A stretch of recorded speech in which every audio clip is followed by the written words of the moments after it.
Shalom anak-anak sekalian. Perkenalkan, nama Bapak adalah Agus Simanullah. Pak Agus berasal dari Sumatera dan saat ini mengajar di sekolah SMP di Surabaya. Ya, kali ini kita akan belajar bab 8 dari buku K13.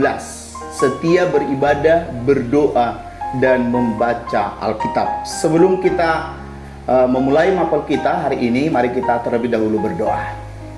Tuhan, kami datang bersyukur di hadapan-Mu, sebab Engkaulah yang punya hidup kami, dan Engkau memberikan kami kesempatan untuk belajar, merenungkan sebagian daripada kebenaran firman Tuhan lewat mapel kami. Kiranya Tuhan yang menuntun kami, memberikan kami hikmat, kebijaksanaan, kepintaran daripada Tuhan. Berkati anak-anak didik kami, berkati hamba-Mu sebagai guru yang menyampaikan isi hati-Mu. Dalam nama Tuhan Yesus kami berdoa. Haleluya. Amin, amin, amin. Ya anak-anak, kita hari ini akan belajar bab 8.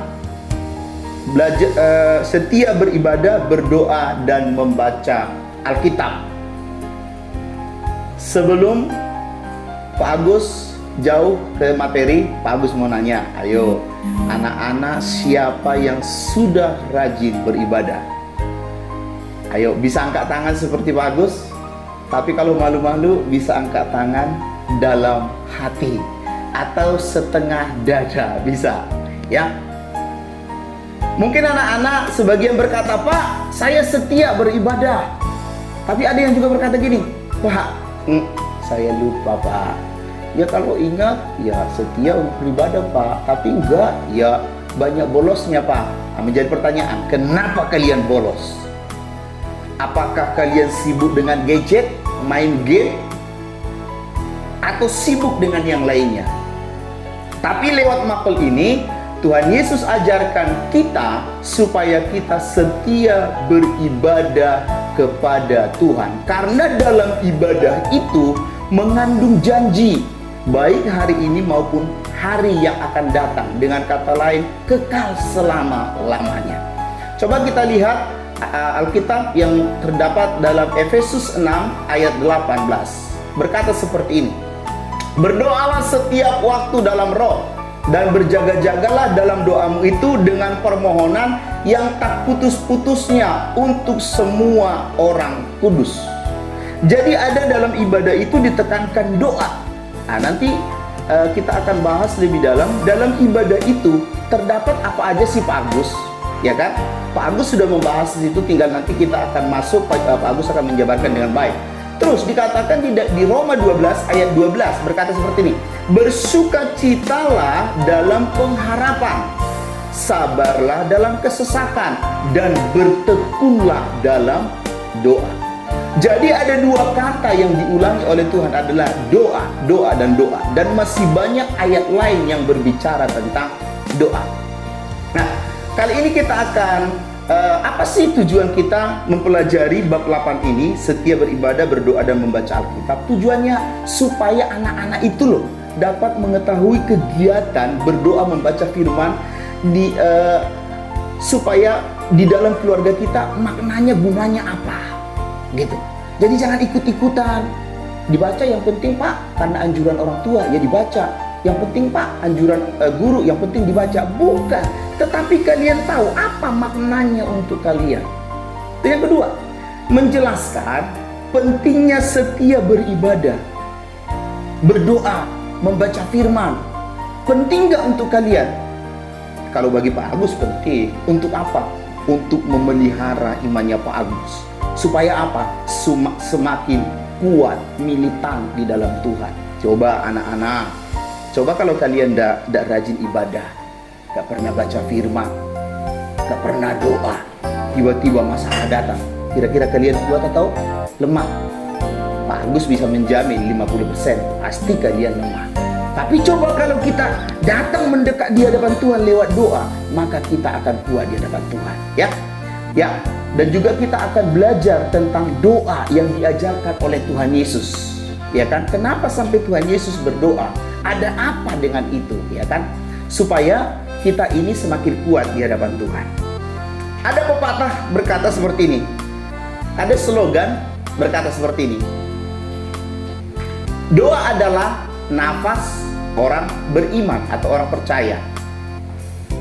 Terus, pepatah yang kedua, doa adalah berkomunikasi dengan Tuhan. Jadi dalam doa itu ada komunikasi, bukan satu arah, tapi dua arah antara kita dengan Tuhan. Apa yang kita sampaikan kepada Tuhan, Tuhan juga sampaikan kepada kita. Itu adalah doa, komunikasi yang dibangun antara manusia dengan Tuhan. Ya, dalam ibadah kita membaca Alkitab merupakan bagian upaya Kristen untuk apa? Memelihara iman. Dalam kita berdoa, membaca firman, bernyanyi, itu merupakan bagian untuk apa? Memelihara iman kita. Supaya kembali lagi seperti yang Pak Agus katakan, supaya kita kembali kuat kokoh di dalam Tuhan. Apapun situasi, kondisi yang kita hadapi, selama kita di dalam Tuhan, membaca firman, merenungkan, melakukan, pasti kita dimampukan oleh Tuhan untuk melakukan apapun yang kita hadapi. Terus Amos, coba kita lihat Amos 5 ayat 21 sampai 24 menjelaskan seperti bahwa Tuhan menolak ibadah orang Israel jika mereka taat beribadah, namun tingkah laku mereka amat buruk.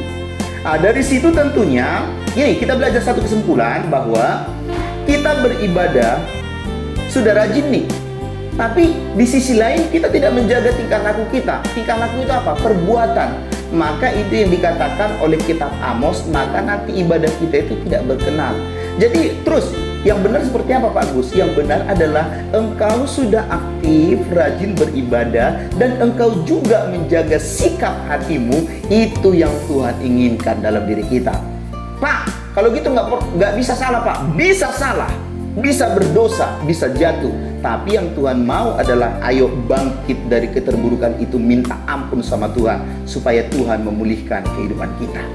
Ya, di sini ada Pak Agus tambahkan makna beribadah, berdoa, bernyanyi, dan membaca Alkitab. Karena ketiga-tiga ini tidak bisa dipisahkan dalam ibadah.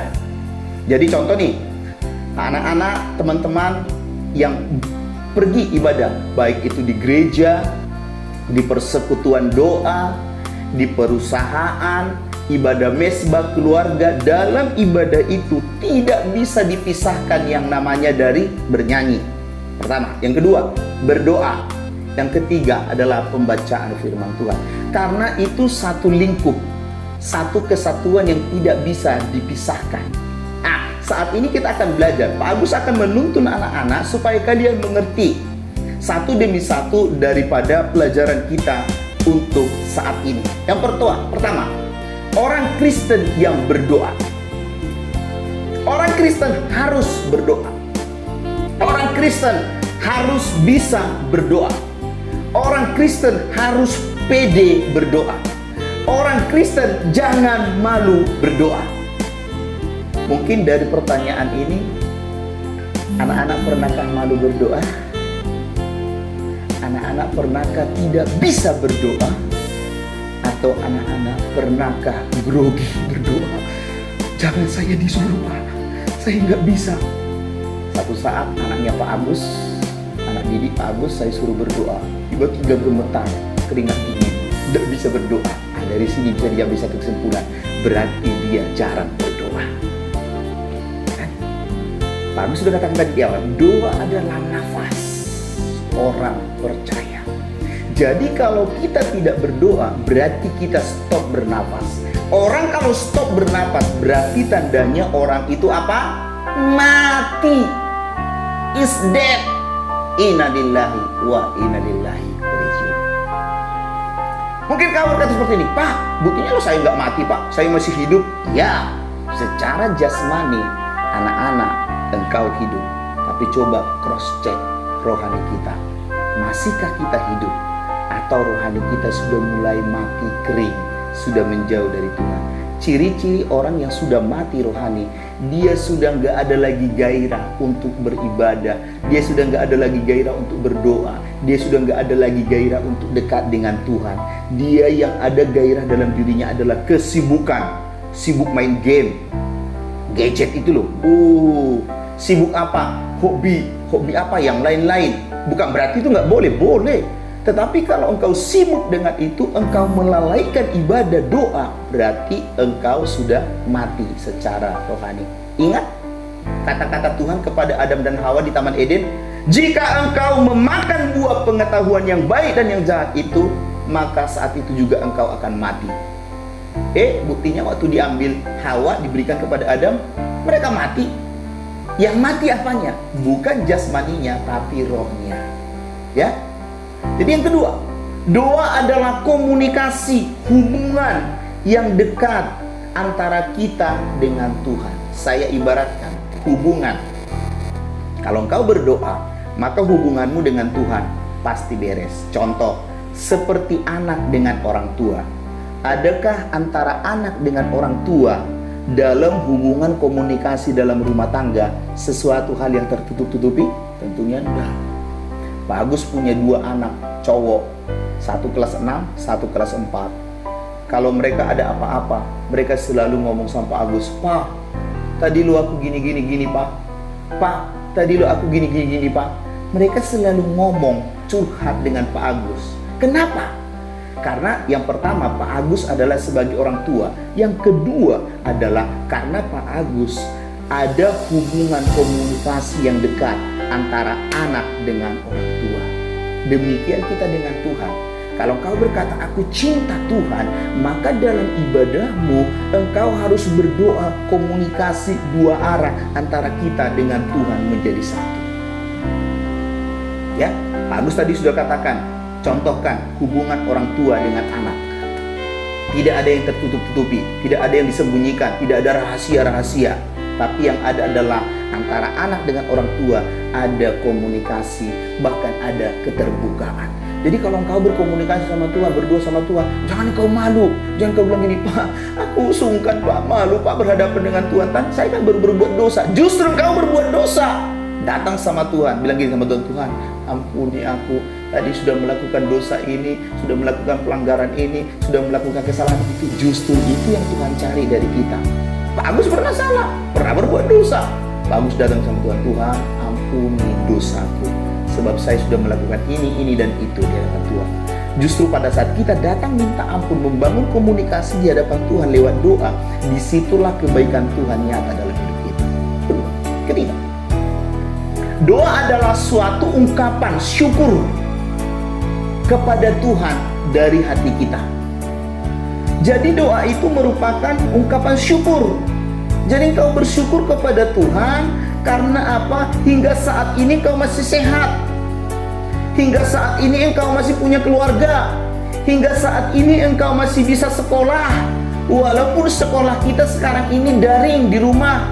Mungkin di beberapa kota sudah ada yang buka sekolah, tapi khususnya di kota-kota besar seperti Surabaya di mana Pak Agus tinggal, sampai saat ini belum ada sekolah yang buka, masih daring. Tapi bersyukur engkau masih bisa sekolah.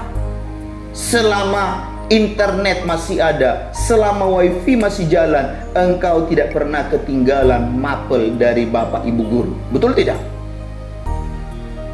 Coba kalau engkau lihat teman-temanmu yang tidak sekolah, mereka ada di kolong jembatan, mereka mohon maaf, mereka ada yang mengemis, gak bisa sekolah. Hatimu gimana? Sementara kamu bisa sekolah, sebenarnya kamu bersyukur kepada Tuhan. Ya Tuhan, aku hingga saat ini masih dipelihara oleh Tuhan. Jadi dalam doamu itu harus ada ungkapan syukur kepada Tuhan. Ya, jadi ungkapan syukur. Dan juga doa itu bukan hafalan, tapi doa itu dari hati. Kalau doa dijadikan hafalan, nanti pada saat kamu berdoa, bisa doa itu blank. Jadi yang kita ucapkan lewat mulut tidak tahu apa-apa. Karena apa? Dihafal. Jadi doa bukan hafalan ya anak-anak ya. Doa itu adalah ungkapan hati yang keluar dari dalam hati kita. Jadi apa yang keluar dari hatimu, itu yang kamu sampaikan kepada Tuhan. Ya. Terus, doa itu tidak bertele-tele. Bertele-tele itu apa Pak Agus? Diulang-ulang. Dipikir dengan adanya dia berdoa bertele-tele, diulang-ulang, Tuhan dengar. Tuhan itu maha dengar, Tuhan itu maha tahu, Tuhan itu maha segalanya. Jadi sekalipun engkau berdoa, asalkan itu keluar dari hatimu yang paling dalam, Tuhan pasti dengar. Makanya Tuhan mengajarkan kita, pada saat engkau berdoa, janganlah doamu itu bertele-tele. Bertele-tele artinya diulang-ulang, dipikir dengan diulang-ulang Tuhan dengar. Emangnya kalau satu kali Tuhan tidak dengar? Pasti dengar. Karena Tuhan itu tidak seperti manusia, pura-pura dengar, gitu ya. Enggak, tapi Tuhan itu Dia Maha tahu. Bahkan sebelum engkau berdoa, sebelum kita berdoa, sebelum Pak Agus berdoa, sebenarnya Tuhan sudah tahu. Terus Pak, kenapa kita berdoa? Supaya kita membuktikan dari hati kita bahwa kita mendekatkan diri kepada Tuhan lewat doa. Ya.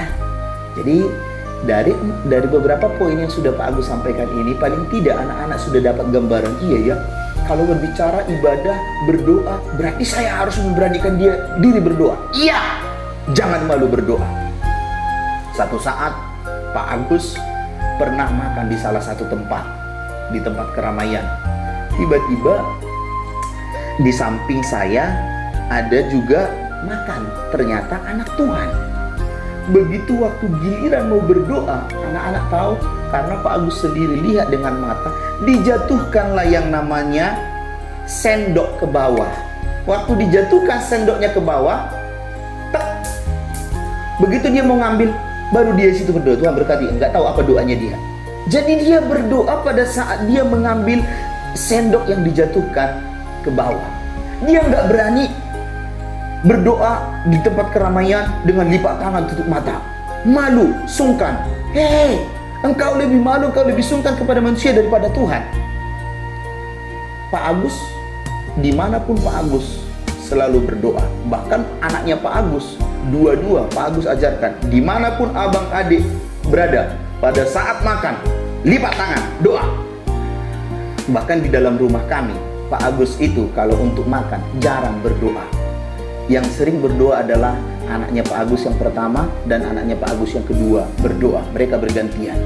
Karena Pak Agus melatih mereka untuk berani berdoa, lipat tangan, tutup mata, sebagai bentuk penghormatan, ucapan syukur kita kepada Tuhan.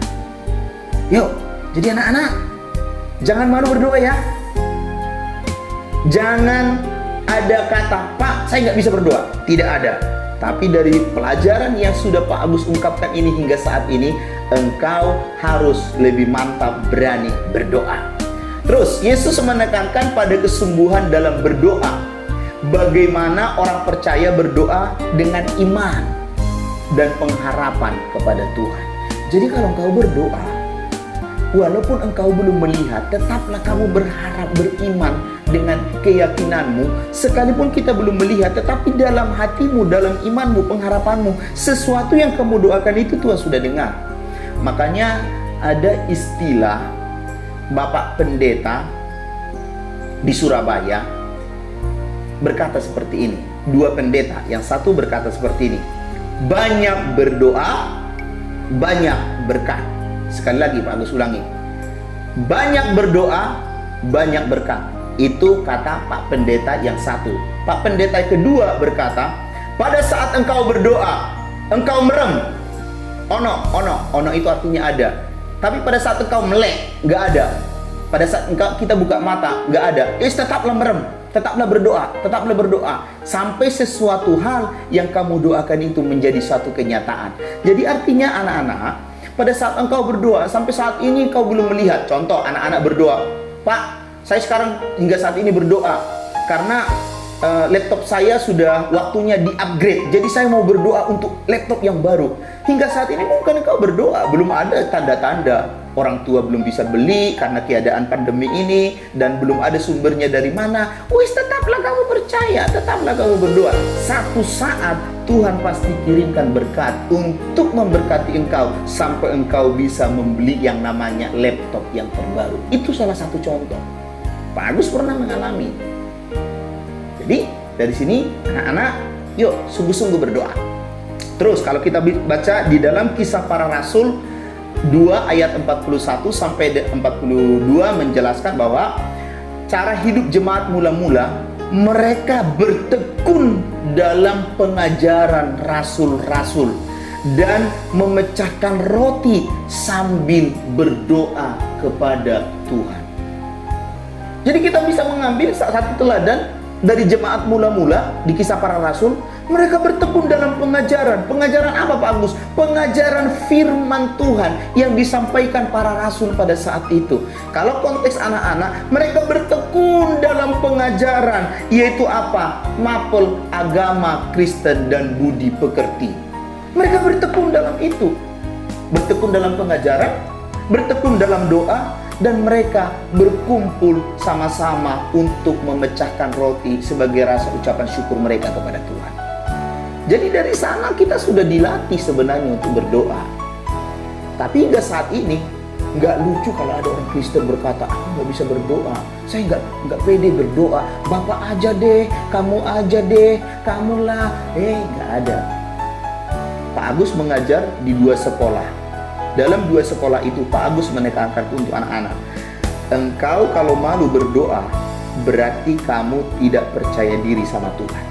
Tapi kalau kamu berani berdoa, justru disitulah Tuhan memakai kamu untuk kamu bisa next level ke level selanjutnya. Ya? Kalau kita belajar dari Matius 6 ayat 9 sampai dengan 17 perihal doa Bapa kami, apa yang bisa kita dapatkan di sana? Yang pertama adalah berdoa dengan penuh penyerahan diri kepada Tuhan. Serahkan sepenuhnya, jangan ragu-ragu. Urusan dijawab atau tidak dijawab itu bukan urusan kita, itu urusannya Tuhan. Yang penting kamu menyerahkan sepenuhnya itu loh, dari hati kita kepada Tuhan. Dengan apa? Penuh kasih Tuhan. Yang kedua, berdoa secara alamiah mengungkapkan isi hatimu itu loh. Isi hati kita kepada Tuhan, penyerahan diri kepadanya secara totalitas. Contoh, kalau kau mau pergi kemana-mana, kenapa kita berdoa? Karena kita belajar menyerahkan hidup kita kepada Tuhan totalitas. Apapun nanti yang terjadi pada saat kita pergi, katakanlah kita berkendara, tiba-tiba ada kecelakaan maut, tiba-tiba merenggut nyawa, dan nyawa itu adalah nyawa kita atau keluarga kita. Ya udah, pada saat kita sudah sebelum berangkat kita sudah berdoa, kita sudah penyerahan diri sama Tuhan. Ya udah, begitu kita meninggal dipanggil Tuhan, berarti tempat kita di mana? Di surga. Kita nggak usah takut. Kembali lagi dalam diri Pak Agus maupun keluarga, Pak Agus selalu menekankan pergi kemana aja selalu berdoa, jauh dekat selalu berdoa. Karena kenapa kita berdoa? Supaya Tuhan melindungi memagari kita. Jadi kita kan tidak tahu di jalan itu kita sudah hati-hati nih, baik itu yang bawa mobil, bawa sepeda motor ataupun yang jalan kaki. Tiba-tiba kita sudah hati-hati nih, tiba-tiba dari depan kita, dari belakang kita, dari samping kita, tiba-tiba ada orang yang nabrak kita, tiba-tiba kita katakanlah meninggal.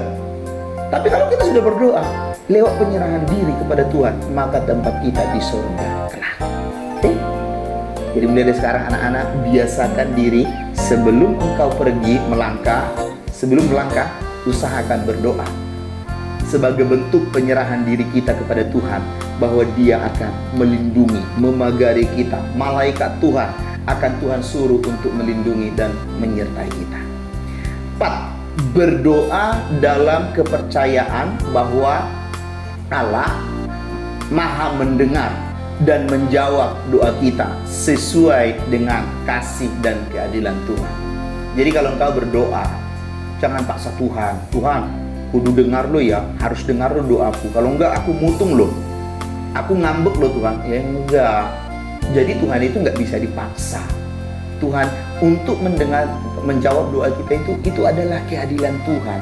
Yang penting dalam dirimu akan kamu percayakan kepada Tuhan. Apapun keputusan Tuhan nanti menjawab doamu seketika ataupun masih ada termin waktu, itu urusannya Tuhan anak. Ya. Tapi dari sini Pak Agus sudah bisa melihat kalian, wah sudah mulai pede berdoa. Kalau gitu saya yakin berdoa, mantap berdoa.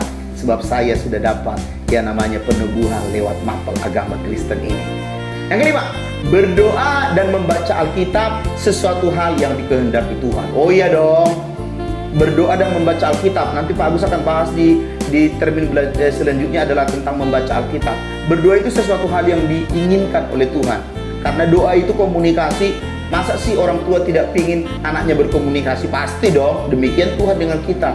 Itu sesuatu hal yang diinginkan, yang ditunggu-tunggu Tuhan dalam diri kita.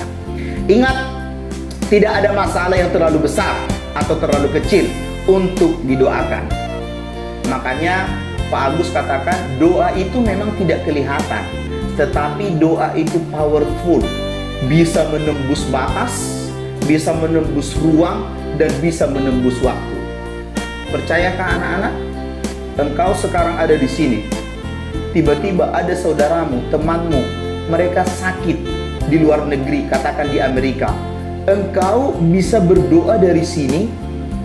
Kalau Tuhan berkehendak menjamah dia, menyembuhkan dia, temanmu yang di Amerika bisa sembuh. Bisa nggak? Bisa. Karena doa itu tidak dibatasi ruang, tempat, dan waktu. Doa itu powerful, bisa menembus segala lapisan, batasan. Oleh sebab itu, kalau kita berdoa, yakinkan dalam diri kita bahwa tidak ada doa yang terlalu besar atau yang terlalu kecil yang Tuhan jawab. Semua doa bisa Tuhan jawab dalam diri kita.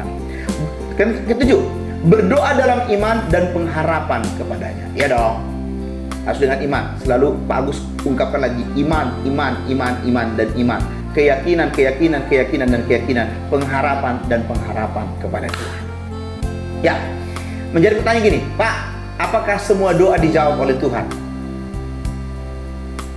Ini kan pertanyaan yang bisa dikatakan jenius, tapi sekilas bisa dikatakan konyol.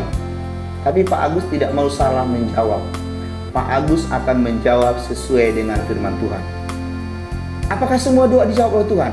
Matius 21 ayat 22. Pak Agus ambil satu ayat aja. Matius 21 ayat 22. Demikian firman Tuhan. Dan apa saja yang kamu minta dalam doa dengan penuh apa? Kepercayaan, keyakinan kepada Tuhan, maka Tuhan berkata apa? Kamu akan menerimanya. Jawaban diberikan berdasarkan keputusan Tuhan. Yang penting pada saat engkau berdoa, jangan engkau bimbang, jangan ragu. Melainkan pada saat engkau berdoa, kamu berdoa dengan penuh keyakinan, kepercayaan kepada Tuhan bahwa Tuhan akan memberi kepada kita. Asalkan doa kita itu tidak melanggar firman Tuhan. Loh Pak, ada tak doa yang melanggar firman Tuhan? Ada. Contohnya apa? Gini, contoh nih yang paling gampang. Pada saat kalian ujian, baik itu PTS maupun PAS, gitu ya, engkau sudah belajar, tiba-tiba kamu kurang mudeng, kurang nangkep, tiba-tiba pada saat ujian datang disodorkan oleh Bapak Ibu Guru, yang kamu baca itu, yang gak mudeng itu tadi, ada di situ. Tiba-tiba engkau berkata gini, Tuhan, aku gak bisa jawab ini. Yang ada adalah butakanlah Tuhan mata Bapak Ibu Guru supaya tidak melihat saya pada saat menyontek. Ini doa yang tidak dijawab oleh Tuhan. Ini namanya pelanggaran, pencuri namanya. Tapi selama engkau berdoa sesuai dengan arahan Tuhan, tidak melanggar firman Tuhan, ya pasti Tuhan dengar, ya kan? Seperti yang tadi Pak Agus katakan di dalam Matius itu, yang penting kamu berdoa dengan penuh keyakinan, dengan iman, pengharapan kepada Tuhan, pasti Tuhan berikan. Tapi kalau seperti tadi, Tuhan, tolong butakan mata Bapak Ibu Guru pada saat saya menyontek, karena saya tidak tahu jawabannya ini. Pada saat saya menyontek, mereka tidak melihat saya. Ini namanya doa yang tidak dijawab oleh Tuhan. Ya, itu kita berbicara tentang doa. Sekarang kita berbicara tentang bernyanyi. Jadi dalam ibadah itu tadi Pak Agus sudah katakan, ada doa, ada pujian, nyanyian, dan yang ketiga ada firman Tuhan. Sekarang kita masuk yang kedua. Yang kedua adalah kita belajar tentang nyanyi. Semua orang Kristen harus bisa bernyanyi. Sekali lagi, semua anak Tuhan, baik itu tua muda, anak-anak, dewasa, lanjut usia, harus bisa bernyanyi. Karena apa? Karena nyanyian itu adalah Tuhan tidak melihat suaramu fales atau enggak, suaramu bisa alto, tenor, sopran, bass atau tidak, atau suara 1, suara 2, suara 3, bass. Tuhan tidak melihat itu. Tapi yang Tuhan lihat adalah semua orang percaya harus bisa bernyanyi. Itu yang Tuhan katakan. Tapi tidak semua anak Tuhan bisa menjadi leader, pemimpin pujian. hanya orang-orang tertentu yang bisa mengikuti ritme daripada musik, tempo daripada musik. Harus itu. Tapi untuk bernyanyi, semua kita harus bisa bernyanyi. Jadi jangan kau bilang gini, Pak, kalau aku bernyanyi suara saya suara samping, Pak. Ada yang tahu suara samping? Suara samping itu gini lah, anak-anak. Suara temannya di sebelah kanan suara 2, dia ikut suara 2. Contoh, suara di samping kirinya suara 1, dia ikut suara 1. Ini namanya suara samping. Contoh ya, kalau di sampingnya Pak Agus ada suara 1, ku mau cinta Yesus selamanya, ini juara 1. Tapi kalau ada di samping Pak Agus suara 2, ku mau cinta Yesus selamanya, ikut dia suara 2. Kalau ada di depannya Pak Agus suara 3, meskipun badai silih berganti dalam hidupku, dia ikut juga suara 3. Ini namanya suara samping. Jangan engkau malu, walaupun engkau suara samping pada saat bernyanyi, jangan engkau malu. Tetaplah engkau bernyanyi. Tapi setelah engkau bernyanyi, perlu engkau belajar di rumah supaya engkau bisa mempertahankan suara 1 bagi yang suara 1, suara 2 bagi yang suara 2, suara 3 bagi yang suara 3. Ya. Jadi, mengapa kita harus bernyanyi dan memuji Tuhan pada saat kita beribadah? Yang pertama, karena Tuhan sendiri yang menyuruh kita untuk bernyanyi, memuji Tuhan. Kalau nanti anak-anak bisa buka Mazmur 104 ayat 1 dan ayat 35, Tuhan berkata gini, pujilah Tuhan, hai jiwaku. Ini ungkapan pemazmur kepada Tuhan. Pujilah Tuhan, hai jiwaku. Itu kata Daud. Jadi karena Tuhan sendiri yang menyuruh supaya kita memuji Dia. Dengan apa? Jiwa kita kepada Tuhan. Karena apa? Dengan adanya kita memuji Tuhan dengan segenap jiwa kita, maka disitulah letak kekuatan kita dalam mengiring Tuhan. Yang kedua, dalam kita bernyanyi bagi Tuhan, kita menceritakan perbuatannya yang ajaib. Makanya sekarang ini banyak lagu yang digubah menceritakan kebaikan kedahsyatan Tuhan. Betul enggak? Contoh, kalau ada masalah, lagunya apa? Seperti pelangi sehabis hujan, itulah janji setiamu Tuhan. Ingat, yang kedua, di balik dukaku telah menanti harta yang tak ternilai dan abadi. Pada saat engkau punya masalah, terus pada saat engkau menghadapi yang namanya jalan buntu, seolah-olah nggak ada lagi yang diharapkan, apa lagunya? Ada. Ku percaya Kau Tuhan yang tak pernah gagal, menjadikanku lebih dari pemenang, dan selanjutnya. Dan apa? Kalau engkau mengasihi dan mencintai Tuhan, ada lagunya. Itu apa? Ku mau cinta Yesus selamanya, ku mau cinta Yesus selamanya. Meskipun badai silih berganti dalam hidupku, ku tetap cinta Yesus selamanya. Dan masih banyak yang namanya lagu-lagu yang lain yang sudah digubah lewat apa? Menceritakan perbuatan Tuhan dalam hidup kita dan juga alam semesta lewat pujian atau nyanyian. Jadi nggak selalu Tuhan itu bisa kita sanjung lewat apa? Lewat baca firman. Enggak. Sekarang itu lewat lagu sudah kita bisa menceritakan kebaikan Tuhan. Lewat lagu kita sudah bisa bersaksi. Lewat lagu kita sudah bisa menguatkan hati yang luka, hati yang jauh daripada Tuhan, bahkan hati yang remuk jiwanya. Sudah bisa. Bahkan kalau kita lihat hari-hari ini, perbuatan Tuhan itu sangat dahsyat lewat lagu. Makanya anak-anak, kalau kalian suka dengan lagu-lagu terupdate, terbaru, maka coba searching di Google. Oh, di situ pasti muncul lagu-lagu. Lagu apa aja ada di situ. Itu bisa ada apa? Karena apa? karena Tuhan memberikan hikmat kepada anak-anak Tuhan pencipta lagu, sehingga mereka mengubah itu dalam bentuk nyanyian. Itu menceritakan apa? Perbuatan kebesaran Tuhan lewat pujian kepada Tuhan. Makanya dalam pujian itu ada kekuatan Allah yang powerful. Coba, kalau anak-anak, engkau sedih, engkau sudah sedih, katakanlah engkau dimarahi papa mama karena engkau melakukan satu kesalahan. Tiba-tiba hatimu sudah sedih, gundah gulana, bete gitu ya. Terus engkau nyanyi gini, hancur, hancur, hancur hatiku, hancur, hancur, hancur hatiku. Pak Agus yakin, percaya, hatimu semakin hancur. Betul tidak? Tapi coba engkau sudah dimarahi mama, sudah dimarahi papa karena engkau melakukan satu kesalahan. Tiba-tiba engkau menaikkan pujian yang mengoreksi hidupmu, introspeksi diri. Terus lalu engkau berkata seperti ini, selidiki aku, lihat hatiku, apakah ku sungguh mengasihimu, Yesus, dan lain sebagainya. Pasti ada kekuatan Tuhan di dalamnya yang mengoreksi hidupmu, yang memperbaharui hidupmu sehingga engkau semakin baik. Nah, sekarang menjadi pertanyaannya Pak Agus, tergantung engkau mau memilih.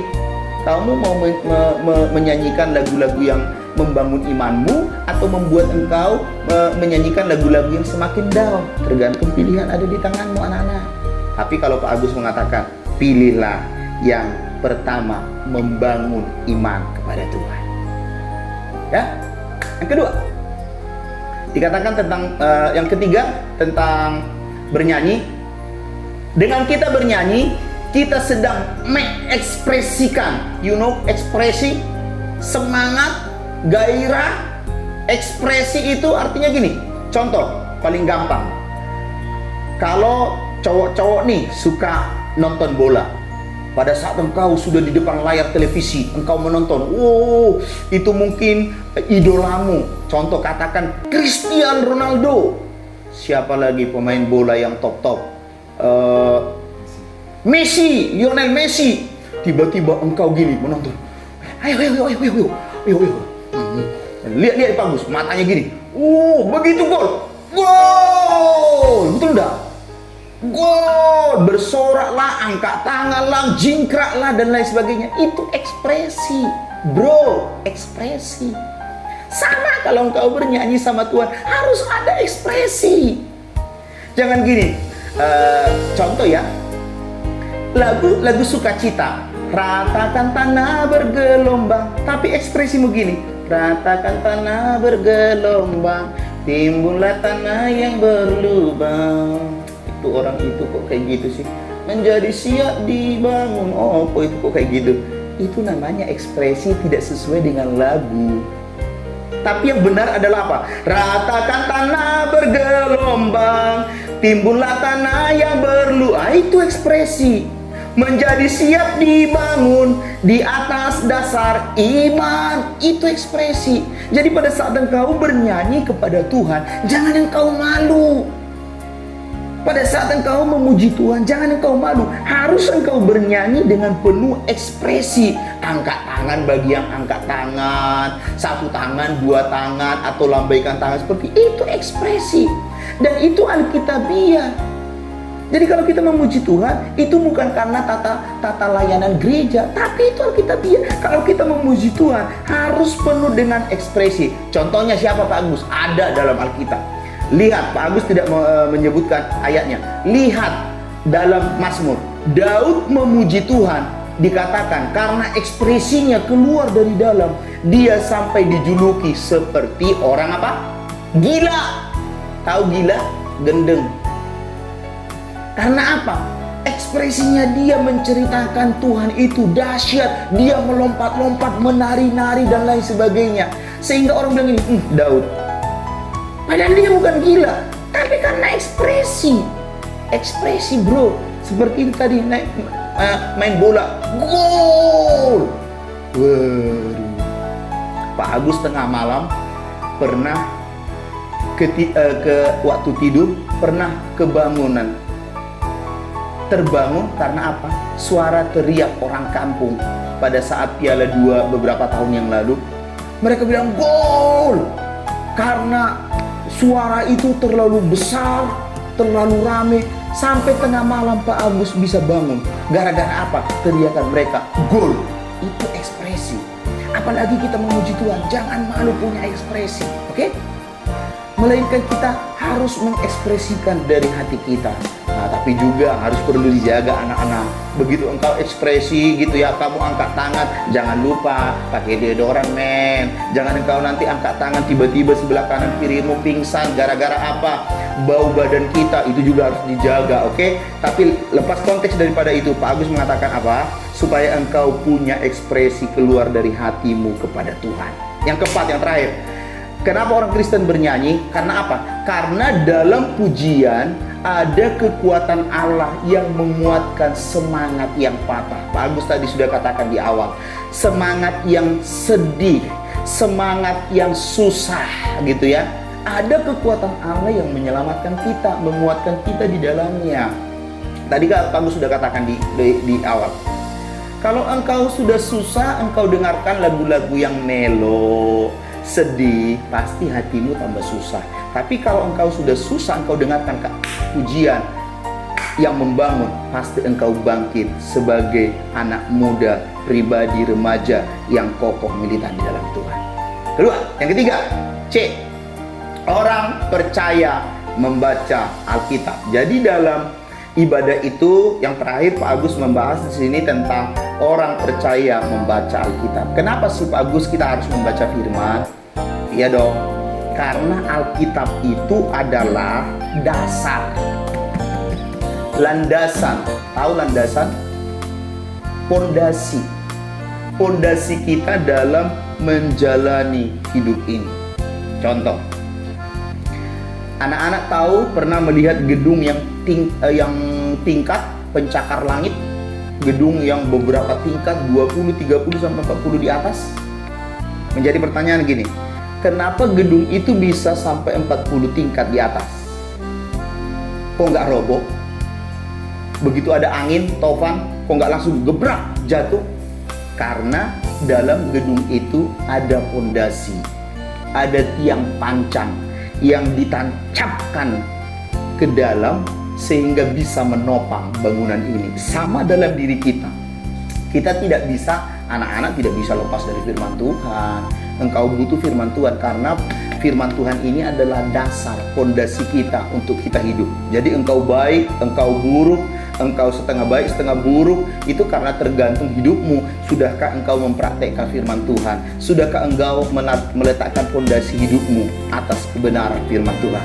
Kalau kita bisa baca Yosua 1 ayat 8. Tuhan berkata kepada Yosua, Yosua, supaya engkau berhasil dan beruntung, janganlah engkau lupa memperkatakan kitab Taurat ini.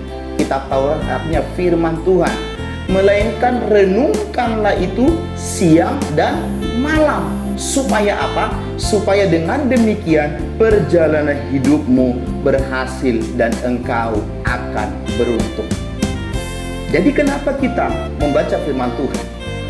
Karena firman Tuhan itu adalah Tuhan itu sendiri kepada kita.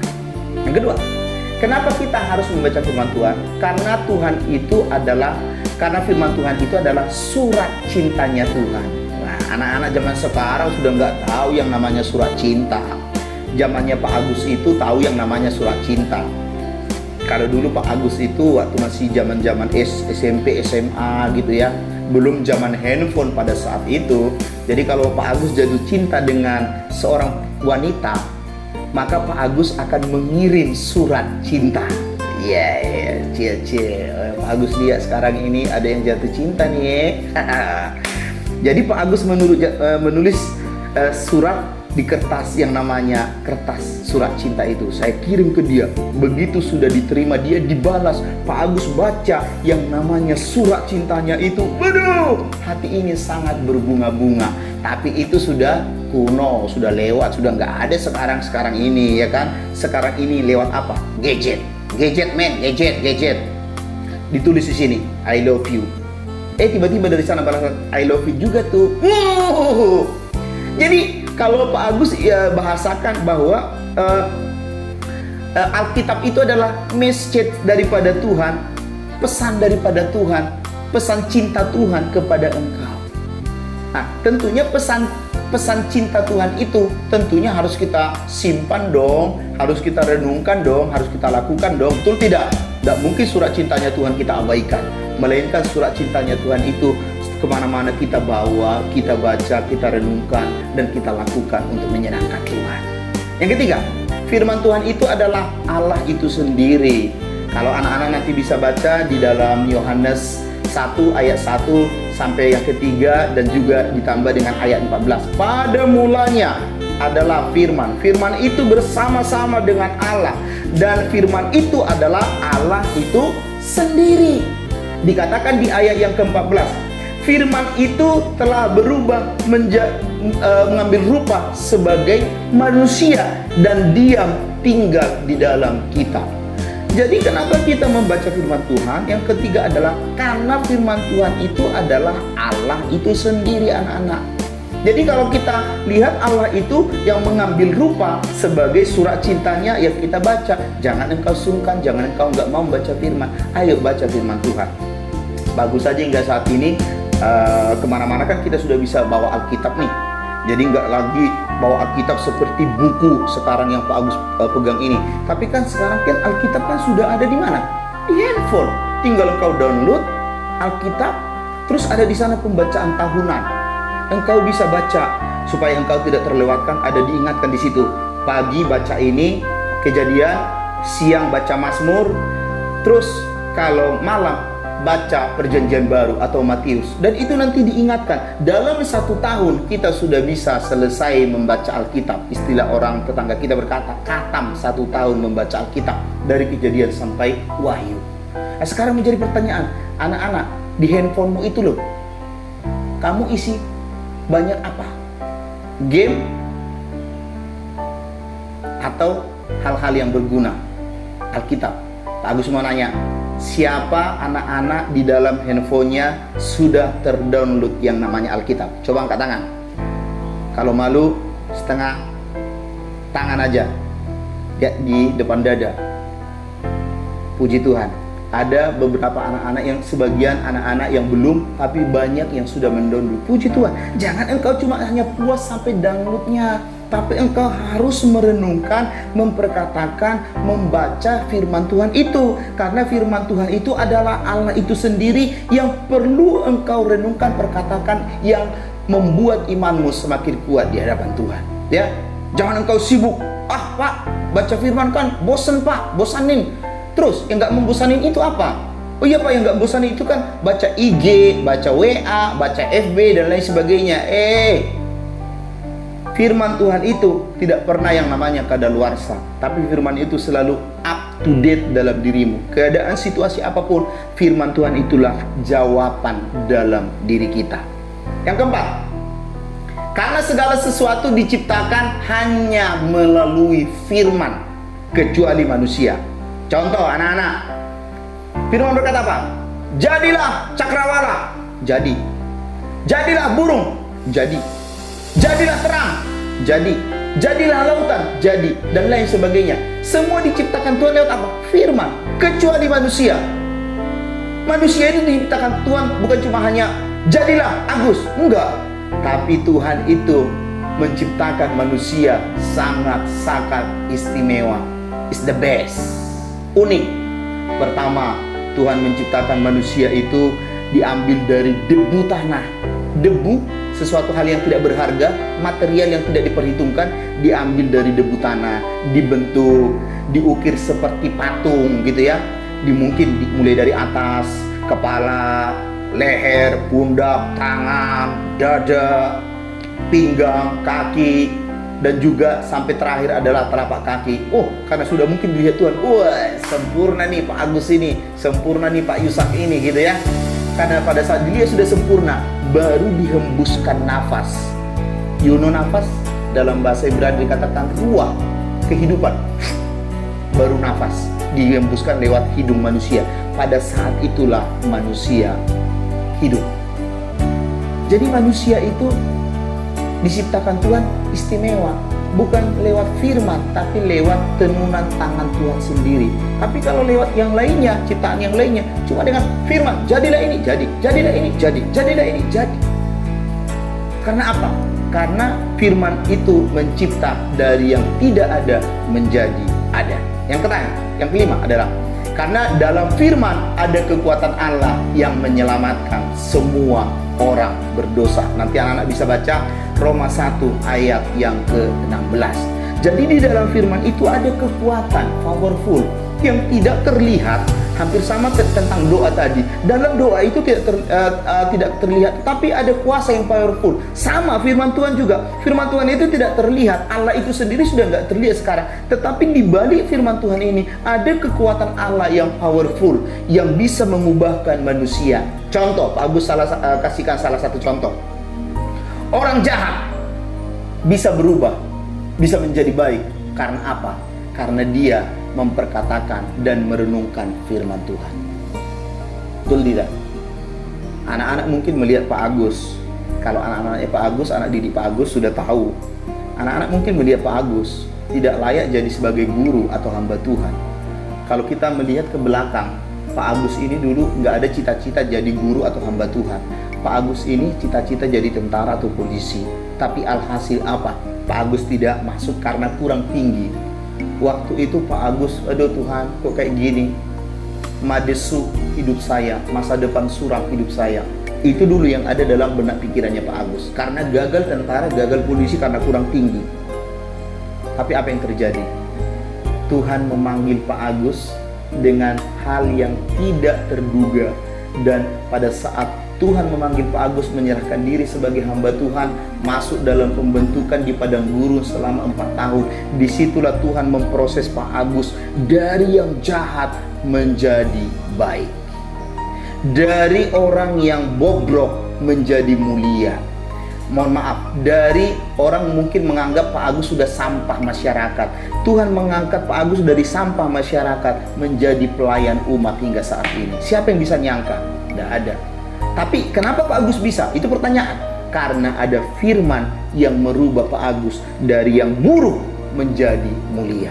Makanya kalau anak-anak kalau dekat mungkin gitu ya, melihat Pak Agus, di dahinya Pak Agus ini ada yang namanya bekas-bekas luka. Ini dilempar teman waktu itu dengan batu, untung nggak masuk tembus batunya ke otaknya Pak Agus. Terus di pelipis mata, ini dilempar dengan besi. Waktu itu Pak Agus tepis, untung waktu itu Pak Agus tepis. Kalau nggak Pak Agus tepis pasti kena mata ini, bola mata. Makanya waktu Pak Agus tepis gini, yang kena adalah pelipis mata. Belum lagi organ tubuh yang lain, kaki, tangan ini. Ini semua adalah kenangan masa lalunya Pak Agus. Pak Agus dulu punya masa lalu kelam, nakal. Tapi begitu firman mengubah Pak Agus, sekarang Pak Agus ini bisa menjadi pelayan Tuhan, bisa menjadi guru, bisa melayani Tuhan di gereja dan dimanapun Tuhan percayakan. Karena apa? Karena firman itu powerful, merubah manusia dari yang jahat menjadi baik. Menjadi pertanyaan saat ini kepada anak-anak, sudahkah engkau mencintai Tuhan lewat pembacaan firman Tuhan? Kalau belum, ini saatnya. Tidak ada kata terlambat. Ini saatnya engkau harus memulai rajin baca firman daripada baca yang lain. Kalau engkau baca situs-situs yang lain,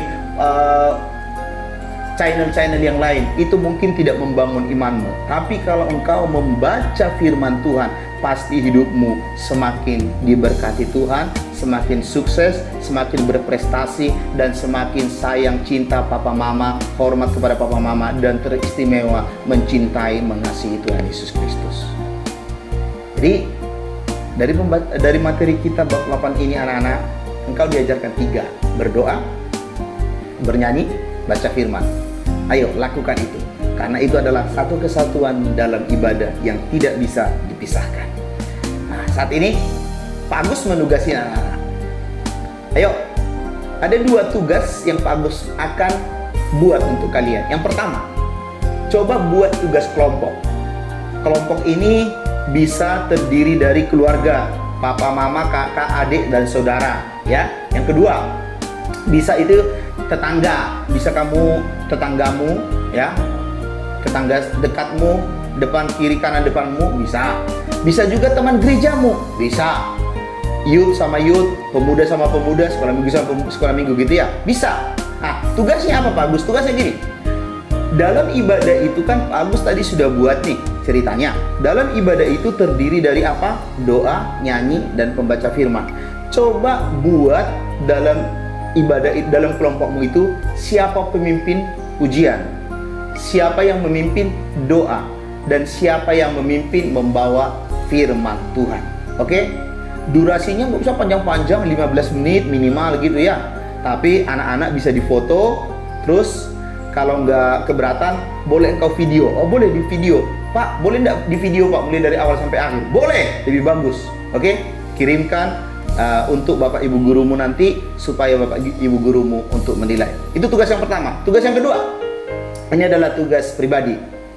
Menyusun doa permohonan supaya Allah membimbing engkau untuk hidup baik dan benar, serta mampu melaksanakan tugas kewajibanmu di mana? Di rumah dan juga di sekolah. Oke? Yang pertama. Yang kedua, membuat slogan atau puisi. Ya, slogan atau puisi yang menyatakan janji untuk setia. Jadi janji kamu membuat janji, slogan atau puisi membuat janjimu kepada Tuhan untuk setia beribadah kepada Tuhan lewat berdoa, bernyanyi, dan membaca firman. Yang ketiga, melakukan observasi kepada keluarganya. Apakah melakukan ibadah, berdoa, bernyanyi, dan membaca firman Tuhan. Jadi dilakukan observasi ya kepada keluarganya. Kepada keluargamu aja lakukan itu. Kita aja mungkin anak-anak untuk materi kita di bab 8 ini, biar kiranya anak-anak bisa memahami, mengerti, khususnya melakukan apa yang menjadi kehendak Tuhan lewat mapel kita. Jadi dalam ibadah, rajinlah berdoa, bernyanyi, dan membaca firman Tuhan. Karena itu adalah satu kesatuan yang tidak bisa dipisahkan. Dan hendaklah anak-anak semakin rajin, semakin setia beribadah kepada Tuhan di gereja masing-masing. Oke? Dan sebelumnya kita tutup ibadah ini, mari kita berdoa. Terima kasih Tuhan buat mapel kami hari ini. Kiranya Engkau yang memberkati, memberikan kesanggupan untuk anak-anak kami untuk melakukan apa yang menjadi kehendak Tuhan lewat mapel kami. Di dalam nama Tuhan Yesus kami berdoa dan bersyukur. Amin. Amin. Amin. Oke anak-anak, Tuhan Yesus memberkati semua. Sukses selalu.